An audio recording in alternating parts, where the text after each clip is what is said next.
In the 1953-54 school year, North Carolina left the Southern Conference to join the newly formed Atlantic Coast Conference. It was a huge shakeup for a school that had been in the same league since 1921-22. But now, in the face of national conference upheaval, we have to stop and ask the question, are the Tar Heels on the precipice of making their first conference change in nearly 7 decades? You are Locked On Tar Heels, your daily podcast on the UNC Tar Heels. Part of the Locked On Podcast Network, your team every day. Hey there! It's Monday, July 4th, 2022, Independence Day. Welcome into the Locked On Tar Heels podcast, part of the Locked On Podcast Network. I'm your host, Isaac Schade, and I want to thank you for making Locked On Tar Heels your first listen or your first watch every single day. Please don't forget that we are free and available anywhere you get podcasts, so please go ahead and subscribe right now, and for those of you watching on YouTube, smash that like button as well. I'd like to thank LinkedIn Jobs for being the official college football recruiting sponsor across the Locked On College Network. LinkedIn Jobs helps you find the candidates you want to talk to faster. Post your job for free at linkedin.com/lockedoncollege. Terms and conditions apply.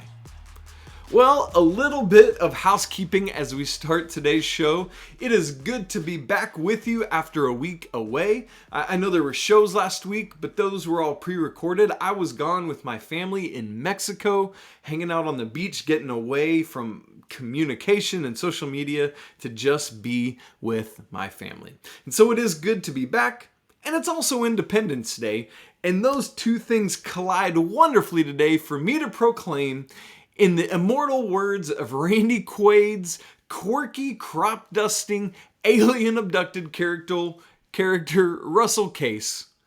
Hello, boys! I'm back! What a great movie. You should stop and watch that right now. Don't listen to me. Don't watch me. Go watch Independence Day and watch Will Smith chew on a cigar. It's great. Well, very seriously, I know we talk all the time about North Carolina fans being everywhere. Well, while I was in Mexico, I met a family from South Dakota that are huge Tar Heel fans. And so I just wanted to give a big shout out to my guy Mylan. And I hope you're doing well. Hope you had a great rest of your trip. Thanks for just forming a little bit of a relationship. It was fun to get to know you and your family. Listen, folks, you leave for a week and everything goes bonkers. I get back and everyone's freaking out about Gigi Jackson. We're going to talk about that tomorrow. Apparently, Freddie Freeman's agent never told him about the Braves' last offer to him, and that's why he's a Dodger. But where we start today is with conference realignment madness. We're going to talk about the national landscape of what's going on. Then we're going to talk about how it will or won't affect the Tar Heels, and then how it will or won't affect the ACC. The first big word I need to say to you is this. Give me your eyes. Give me your ears. Let me see you. Let me hear you. Do not freak out. I'm here with you. We're going to talk it through, and everything's going to be just fine, and the Tar Heels are going to come out okay no matter what happens. So right now, deep breath. There we go. Don't freak out. Very seriously. Okay, so the national scene is shifting in a big way. You got to know, if you're not already aware, there is conference realignment that happens literally every year. There are at least a handful of schools changing conferences every year. But there have been some massive bombshells in the last year or two. Obviously, the biggest of which prior to last week was Texas and Oklahoma announcing their move to the SEC. However, with Texas A&M and Missouri moving from the Big 12 to the SEC in recent years, that wasn't too much of a leap either conference-wise or geographically, right? There were already a Texas school in the SEC. There's already Mizzou. Arkansas is kind of in the Big 12 footprint. LSU is kind of in the Big 12 footprint. So that's not all that crazy. Less so because West Virginia is in the Big 12, and that doesn't make any geographic sense. But here's the thing. It's the news that came last week that, to me, is what's going to blow it all up. USC and UCLA to the Big Ten. Texas and Oklahoma was more shocking to me, as it was to probably the majority of you listening and watching, just because it was this first major, huge national brand shift in a long time. And so with this one, with USC and UCLA, we're a bit desensitized to these major national brands making the move.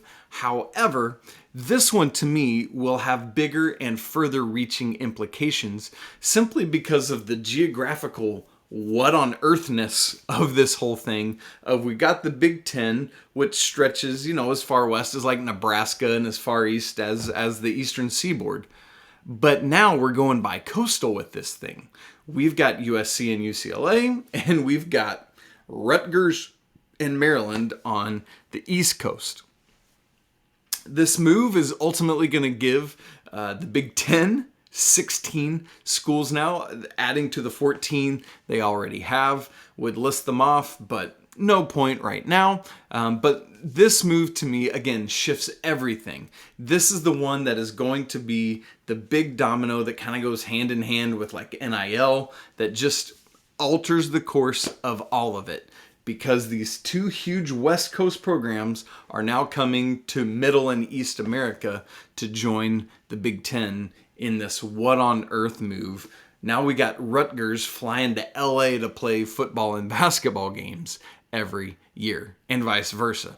Wow, wow, wow. So here's the question. Let's just get into this. If you are USC or UCLA, why make this move? Really have to ask the question. It's always about the money. Say it with me. It's always about the money. Yes, one more time. It's always about the money. Pac-12 network is terrible. Most people don't have it on their streaming package or dish package or whatever they use. And it's just not well run and well put together and well done. And so it's not all that, obviously we're talking comparatively here, but it's not all that lucrative for the Pac-12 schools. However, Big Ten, on the other hand, has a great contract, a great media contract, a great system. The Big Ten network is much better. They're going to make bank with this move. Sources say that with USC and UCLA moving to the Big Ten, they could stand to benefit of making upwards of $100 million in annual media rights. Wow. Yowza crazy, right? Yeah. Money, money, money. Now, also, from a competitive standpoint, who wouldn't want to go to the Big Ten to get out of the Pac-12? Just think of it in terms of college football playoffs. There's been 8 years of the CFP. In those 8 years, a Big Ten school has made it 6 years. So there's only been 2 years that the Big Ten has been left out. Pac-12, on the other hand, it's literally exactly the opposite. In those 8 years, the Pac-12 has only made it twice, and that was in years 1 and 3. Oregon in year 1 of the CFP and Washington in year 3 of the CFP. They've been shut out the last 5 years. No Pac-12 schools. So, you want to have a better shot at making the college football playoff? Maybe go to the Big Ten. So yeah, it's all about the money, but competitive advantage. Absolutely. Is West Coast bias a thing? Absolutely it is. Coming to the Big Ten helps that as well. Now, why make this move if you're the Big Ten? We asked why make the move if you're USC and UCLA. If you're the conference, why do you want these two schools? Say it with me. It's all about the money. Sound catching on to a theme here? Yeah, absolutely you're catching on to a theme. You know what Big Ten just got? They just cornered the market on the second biggest media market in the entire country with LA, which comes behind only the Big Apple in New York. So the Big Ten already has all these crazy media markets covered in the East and Midwest. Now, they just added the second biggest media market in the country, in LA. Now, I know LA is a professional town and it's not about the college teams, but it's USC and UCLA. I think it'll be fine. Just fine. Now, for conferences, when they're looking at schools to add, essentially they're looking at three things. Yes, money, money, money. But it is, number one, what media market does this school bring to me? Maybe it's not a all that great school in terms of on-field competition, but it's from the, just throw out a big media market, Houston. Right? Maybe you bring in Houston out of the AAC to the Big 12 now, since the Big 12 is falling apart, to get that Houston media market. That's a big deal. Number two, football. Football is the biggest money-making sport in all of college athletics. March Madness, yes, that comes next. But college football is the deal. It is the moneymaker. You might or might not be aware that NCAA doesn't even actually control CFP, but all that money is going to the schools and conferences. So you want media markets. You got LA with these two schools. You want football. Now, when you think about UCLA, that's not necessarily a football powerhouse. They have their time in the sun from time to time.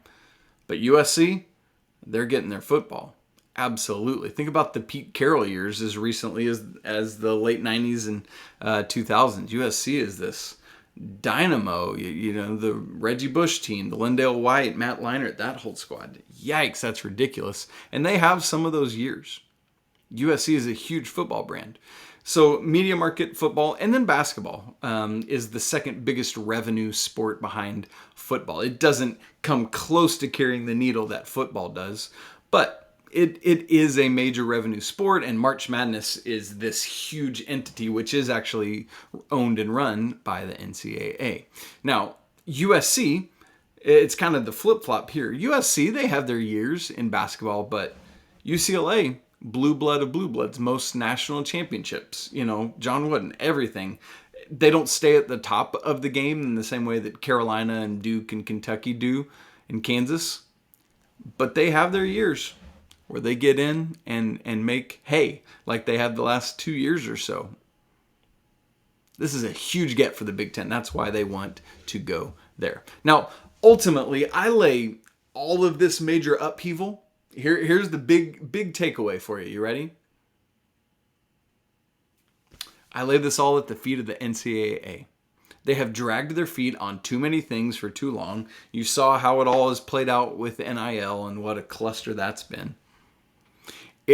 I will contend till the day I die. If the NCAA had been more proactive and more prepared for what the current landscape of college athletics is, we would not be seeing this major conference shift that we're seeing right now. It just wouldn't be happening to the degree it is. But it is happening, and it's the NCAA's fault. Is the NCAA going to fall apart, or are they going to get their ducks in a row? Well, that stands to have to find out. We're going to wait on that. But ultimately, I think this is all happening because the NCAA is so inept at what they do in so many things. Okay, well, talking about the USC and UCLA change is great, and that's wonderful. But this is a Carolina Locked On Tar Heels show. What we want to know is, how does this change, if at all, affect the Tar Heels? And that's what we're going to talk about after I tell you about our brand new sponsor, LinkedIn. I'm going to get this messed up sometimes. I know I am. LinkedIn Locked On. They're too close together, and I'm going to screw it up. But as the sun comes out, as we get to summer here and small businesses are back up and going, LinkedIn Jobs makes it easier to grow your team. LinkedIn Jobs helps you find the people you want to interview faster and for free. So create a free job post in just minutes on LinkedIn Jobs to reach your network and beyond to the world's largest professional network of over 810 million people. That's a big number. Then add your job and the purple hashtag hiring frame to your LinkedIn profile to let the world know, to spread the word that you're hiring so your network can help you find the right people to hire. Simple tools like screening questions make it easy to focus on candidates with just the right skill set for you and the right experience so you can quickly prioritize who you'd like to interview and ultimately hire. It's why small businesses rate LinkedIn Jobs #1 in delivering quality hires versus their leading competitors. LinkedIn Jobs helps you find the candidates you want to talk to faster. Did you know that every week, nearly 40 million job seekers visit LinkedIn? So post your job for free at linkedin.com/lockedoncollege. That's linkedin.com/lockedoncollege to post your job for free. Terms and conditions apply. Okay, so UCLA, USC are moving to the Big Ten in a couple years. What ripple effects will that have for North Carolina? That's why we're here. That's why we're diving into this podcast. I'm going to say it again. First off, I don't want you to be worried that the Tar Heels are going to get left out in the cold. You had better believe that Bubba Cunningham, his team, the whole athletics department, they have been aware of this for a long time. Maybe not specifically this move, these two teams going to the Big Ten, but they know that there are seismic shifts happening or getting ready to happen. And so they are having conversations. They're talking within North Carolina. They're talking to other ACC schools. They're talking to other conferences. They're talking to other institutions around the nation to just get the scope of the landscape, figure out what they need to do. So you better believe that Bubba Cunningham will not be caught off guard and will not be caught unprepared. Okay, good. Don't freak out. Just know things will be good. Carolina will come up facing well. So remember, we talked about in the national section on this just a minute or two ago. It's all about media markets, football, and then basketball. Those are like the big three driving factors in who a conference wants and how they can get there. So let's talk about where the Tar Heels fit into those three categories so we can see just how attractive are the Tar Heels. Well, media market. I looked up the 2021 Nielsen rankings based on media market. Some of them are just individual places, like we already talked about LA or New York or Chicago. Some of them are grouped together when they are pretty close media markets, such as Raleigh-Durham is lumped together, for example. So here are some of the ones close to Chapel Hill. Charlotte comes in at 22nd on that 2021 Nielsen rankings list. Raleigh-Durham, 24th. Asheville and a few surrounding South Carolina towns, 35th. Greensboro, High Point, Winston-Salem comes in at 47th. So in the top 50, that is 4 major media markets that are all going to be heavily pro Tar Heel. Now, I know you think of like Winston-Salem. It's like, oh, they probably got a bunch of Wake Forest fans. Yeah, they do, but overwhelmingly outnumbered by Carolina fans. What about Raleigh-Durham? Surely there's going to be some State and Duke people there. Sure there are. But who is the major the major state institution? It's Chapel Hill. It's North Carolina Tar Heels. That's who the majority of those markets are rooting for. And when you look at that 2021 ranking compared to where those 4 markets fell in 2020, Charlotte is down 1. They were 21st and fell, but the others each rose 2 or 3 spots from their 2020. So these media markets are growing. These pro-Carolina media markets are growing. 4 of them in the top 50. But keep in mind, like I know none of them are top 20. Even Charlotte was the highest at 22. But even these in the top 50, like there's so many metro media networks on here. And all 4 of these that I just named off are ahead of other places you might think of bigger, like Albuquerque is behind, New Orleans is behind, Memphis is behind, Buffalo, New York, Little Rock, Arkansas, Tulsa, Oklahoma. All of those are behind all 4 of these media markets. And so, yeah, these 4, having 4 very pro Tar Heel markets in the top 50 is a huge deal and is going to be very sexy to anyone wanting to court the Tar Heels. Keep in mind, though, too, I'm just talking those regional markets. The UNC branding is everywhere. This is a national and international institution. The colors are everywhere. Alexander Julian's Argyle is everywhere. The Jordan of it all is everywhere.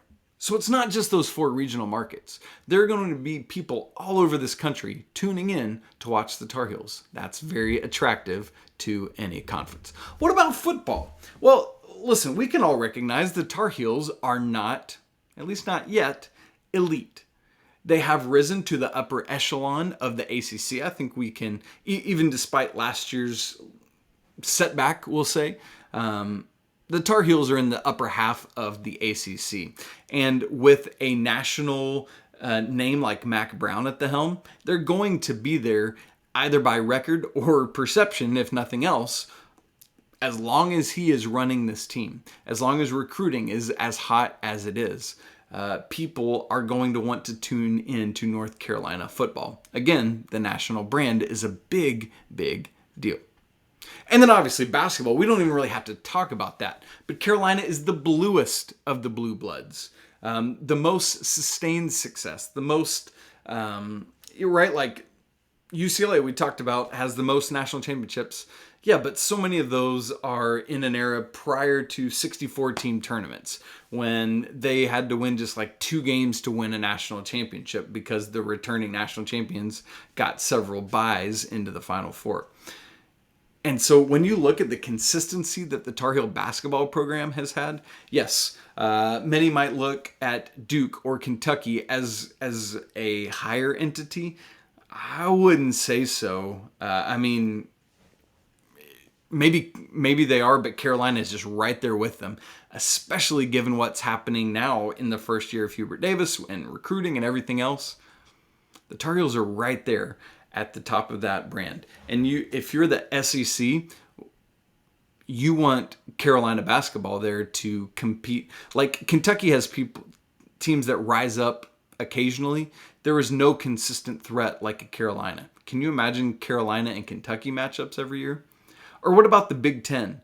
They are thirsting for a dominant program. You got Michigan State, but I wouldn't even really call them a blue blood. You know, maybe they're in that next tier with like Gonzaga and some others. Michigan kind of there. Indiana, I guess you'd still call them a blue blood, but they're just not doing it right now. The Big Ten desperately needs an elite top of the heat basketball school. Carolina could be that. So what does all that mean for the Tar Heels about the media markets, football, and basketball? They are sexy, they are desirable, and they are wanted. And so if it all does boil down, if the Big 12, the Pac-12, and the ACC go away and melt away, and we just have these super mega conferences with the SEC and Big 10, I don't think it's Carolina having to sweat it out of, can we make it into one of those? No sirree, Bob. My take is Carolina is going to be the prettiest girl at the party, and they're both going to be like in a bidding war over the Tar Heels because they want that national branding. They want the nearly upper football capability every year, and then the top of the heap in basketball every year. Those two conferences would be fighting over the Tar Heels, I do firmly believe. Now, there are other schools in the ACC that would be part of that mix, but that's what we're going to talk about in just a moment. But I will give this caveat. At the same time, if you're the Tar Heels, you can't just sit idly by and say, well, everyone's going to want to come pony up to the table and give us their best offer. You got to be proactive, of course. But as I've already said, you had better believe that Bubba Cunningham has been doing every bit of that he can to make sure that Carolina is not left holding the bag. The Tar Heels are going to be in good shape, and I think that if it does boil down to the SEC and Big Ten, could go either way. I would think it would make more sense for Carolina to stay in the South and go to the SEC, but as we've seen, geography ain't gonna matter all that much. What about the rest of the ACC? Who might come along with the Tar Heels? What will happen to this great and prestigious conference? We'll talk about that in just a moment after I tell you about Bet Online, which is your #1 source for all your sports betting needs and info. Find all the latest developments, league reviews, and news, including Major League Baseball, which is just a couple weeks away now from the All-Star break. BetOnline is your continued source for all your sports wagering info, including live betting, esports, and more. And it's the best spot for all your scores, podcasts, and news this season. BetOnline is the fastest and easiest way to check in on all your favorite sports and events, including MMA, boxing, and golf. Head to the website today or use your mobile device to learn more about all the trends in action. BetOnline, where the game starts. Okay, so what about our hallowed ACC? As we said off the top, ACC has been in existence now since the 1953-54 season. Almost 7 decades worth of great stuff. You love to see that, and you have so many great memories, so many great things about this conference and everything it's been. But we have to be realistic. And we have to be willing to let a thing die if and when it's time for that thing to die. And that's what we all have to take. And obviously, more importantly so, the ADs and the presidents of the schools and everybody else has to take a long, hard look at, is this thing salvageable? Is it not? Here's what I'll say. The ACC is not dead. Yet. For my money, of the Power 5 schools, the SEC and the Big Ten are currently in the best positions. The Pac-12 and the Big 12 are currently the most vulnerable. I think the Big 12 is going to be making some grabs at some of those southern Pac-12 schools, and so I would even go so far as to say the Pac-12 is the most vulnerable. But for me, the ACC sits just kind of right in the middle right now, where it could go either way. We just don't know how the landscape is going to change and unfold and grow and adapt over the next 2, 3, 5, 10 years. But you can't wait all that long to figure it out. Unfortunately for the Tar Heels, the ACC has a grant of rights that doesn't end until 2036. That's over a decade away, and you just can't wait around for that. So, again, Pac-12, Big 12, I think those are the most vulnerable, having collectively lost Texas, Oklahoma, now USC and UCLA. Those are massive losses for those conferences and can't be made up. The ACC hasn't lost anyone since Maryland went to the Big Ten, but that was right in the midst of all those Big East schools coming in to balloon the ACC up to 14 schools in football, 15 in basketball, with Notre Dame joining the ranks. Again, the current grant of rights doesn't expire until 2036, and so what does that mean? Well, if you want to try to get out of the conference, you will have to pay tens of millions of dollars to break that contract. Also, in order for the ACC to be able to get a new media rights contract, to be able to negotiate a bigger number that could compete with the SEC and Big Ten, they would have to have a change of schools, meaning schools coming in. And so that's a big part of it. So before we kill the ACC, before we say, hey, it's dead and gone and we move on, let's stop and ask, can this be salvaged? I think it would be dumb for us to not at least try to go about doing so. I think fatally everyone is just saying, oh, the ACC is dead, kill it. And maybe so. But first off, can we salvage it?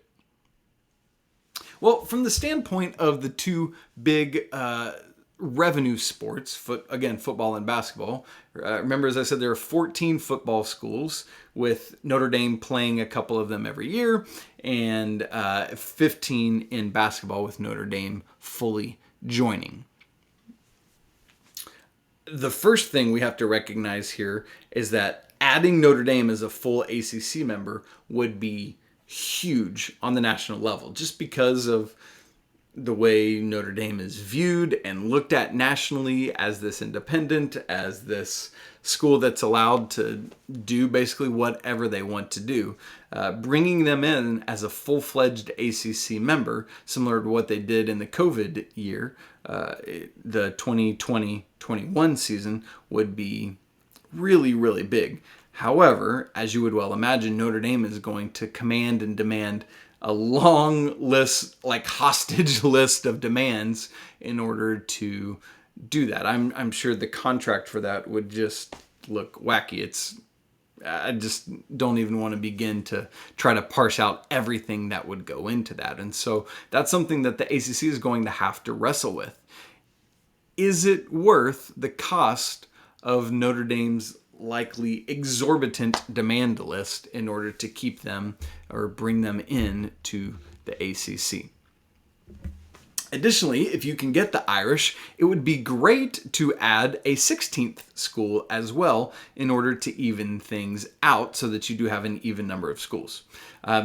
This isn't the time or place where we'll postulate about who that might be, but that would be something that I'm sure the ACC is talking about. I'm sure the conference ADs are all talking about it together on conference calls and things like that. Even if not Notre Dame, you need to get someone. Why? Again, adding another member is the only way to prematurely renegotiate your media rights deal with ESPN or whomever in order to get a better deal, because now when there's a new team, a new school, that changes the calculus of what a media company would be willing to offer, which is why, for example, the Big Tens is going to be so ginormous now when USC and UCLA come in, and the SEC's already big contract when Texas and Oklahoma come in. So can the ACC do some of that to finagle things? Because those contracts for the Big Ten and the SEC are coming up in the next year and 2 years. Again, not till 2036 currently for the ACC. Got to do something with that. Well, can the ACC be salvaged? Probably. But the next question with that is, not only can we salvage the ACC, but do we want to salvage the ACC? And maybe that's even the first question to ask. Because let's be honest, the ACC just isn't what it was when it was 9 schools or whatever that you grew up with. It's just got a different vibe now. It's not this southeastern corridor, really just East Coast, Atlantic Coast, because that's the name of the conference, 9 schools. Now it is this 14/15 member conference that does run all up and down the seaboard, but also has these inland teams like Louisville and Notre Dame. What do you do with all that? It's just not the same ACC that it was. And so, in some ways, have you already given up the ACC? And I'm doing air quotes with that for those who are listening. This is college sports right now. This is the reality. You're not getting that ACC back that we're all dreaming of. So you might as well look around and see what's the landscape. What do we need to do? Again, who is the prettiest girl at the dance? And let's get her. Well, what about the flip side of all these questions? What if the ACC, at least in its current National Power 5 format, isn't salvageable? I would say if it's not salvageable, don't ruin your place in the national scene trying to save it. If it's clear that it's going to drown, don't drag yourself down with it trying to pull it out of the water. Let it go and get on a lifeboat.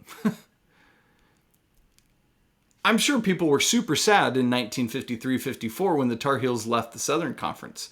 This has been part of us since 1921-22, 3 decades. And I know that's less than half of the nearly 70 years that we've seen the ACC in effect, but I mean, that's what people would have been feeling and thinking in the early 50s there. But look what the ACC ended up turning into. It's this thing that now nobody wants to let go of.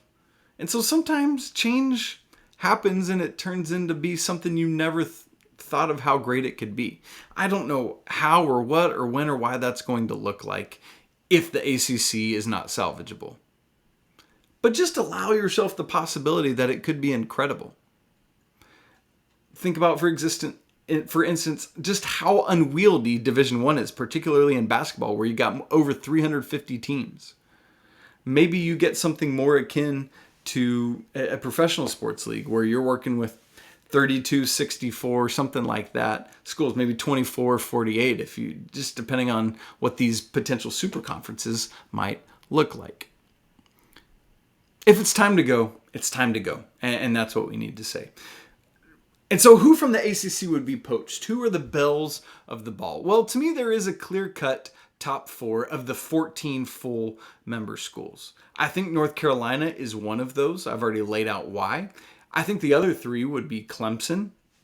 Again, football is the biggest thing, and Clemson is the biggest name in ACC football and has been for the last several years and shows no sign of slowing down, although we'll have to see what they are without Brent Venables now. And then the other 2 would be Miami and Florida State. The Florida connection. Miami is one of the biggest media markets in the entire nation, and they are perennially and well-known football schools. Obviously, right now, both down from their pinnacle, but all expectations are that they will rise, and both have really solid, good basketball programs under Leonard Hamilton and Jim Larranaga, both of whom are older and will move on in a few years, so we'll have to see what they look like under new coaching. But I think that is the clear-cut top 4 ACC darlings of who would be poached first. Again, that's Clemson, Miami, Florida State, and North Carolina. And then obviously, everyone is going to try to get Notre Dame. Notre Dame is going to have a huge list of demands, but they're going to be another one that everyone would obviously want to go after. Both the SEC and Big Ten would want them. But so would the ACC. So lot to go on there. All this to say, folks, the next several years are going to be really interesting. But here's what I want to just remind you one more time. We'll get there when it's time to get there. And maybe it's time to get there right now. That day, that time, that announcement of what's next for Carolina, staying or going, might be imminent. It might be closer than any of us realize. But it might not be. And so in the same way that we don't need to rush or hurry recruits to come in, let's just continue to enjoy what we have. If the ACC is only going to be around for another couple of years, let's soak up every minute of that. And let's kill Duke in the process. Let's just keep beating them and everyone else. If we're riding off into the ACC sunset, let's dominate things. Because for now, the ACC is still alive and kicking, and I love it. It's the ACC. Let's do it proud. If it is going out, let's go out well. And maybe at the end of all of this, if all the conferences are getting mashed together, maybe we just have to get used to less conference affiliation and more used to just, that's my team, that's my squad. And maybe that's not such a bad thing, because then you have even more passionate, singular fan bases and even more heated and intense rivalries. That's what makes college athletics as great as it is. But as for the Tar Heels, they're going to be just fine. You wait and see. Well, that, friends, is it for today's episode of Locked on Tar Heels. Coming up tomorrow, we put out one fire today with conference realignment. We're going to put out another one tomorrow with everyone freaking out about is Gigi Jackson decommitting from Carolina. What is going on? We'll talk about it. I promise you we're going to unpack it. Thanks so much for making Locked on Tar Heels your first listen or your first watch of this brand new week. I hope you're having a great day celebrating July 4th with friends and family, and that you are safe. Don't kill yourself with fireworks. I live in a place where you can have fireworks everywhere, so it's going off all around me right now. I'm recording this on Sunday night. Please go subscribe to the show wherever you listen. Smash the like button. Leave a comment on your thoughts about where you'd like to see Carolina go with conference realignment. You want to see them stay in the ACC, make a move? Would love to hear your thoughts. Follow the show on Twitter at Locked on Heels. You can follow me on Twitter at Isaac Schade, ISAACSCHADE. Get more on the ACC by making Locked on ACC your second listen today. Host Candace Cooper and the local experts of the Locked On ACC schools take you across the conference in 30 minutes, 5 days a week. Again, make Locked On ACC your second listen. Thanks so much for spending your Independence Day hanging out with me, talking about Carolina and all this conference craziness. It'll be really interesting to see where the Tar Heels end up. But no matter where it is, it won't matter because we're all Tar Heels. And you know what? It's always a great day to be a Tar Heel. Until tomorrow, peace!